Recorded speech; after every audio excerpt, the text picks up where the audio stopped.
Hey guys, in this video I will show you how to play FiveM with GTA 5 Enhanced. Alright, let's begin. First, open the Start menu on your PC. In the search bar, type GTA 5 and select Open File Location.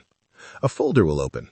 In that folder, right-click on the GTA 5 shortcut and choose Open File Location one more time. This will take you to the main GTA 5 installation directory. Now look for the file named GTA5Enhanced.exe. Right-click on this file and select Rename. Remove the word Enhanced from the file name so it only says GTA5.exe. Press Enter and confirm the change if Windows asks for permission. After that, close the folder and launch FiveM again. So that's basically how you can fix FiveM with GTA 5 Enhanced. And that's it for this video. If you find this helpful, consider subscribing and giving this a big thumbs up. Thanks!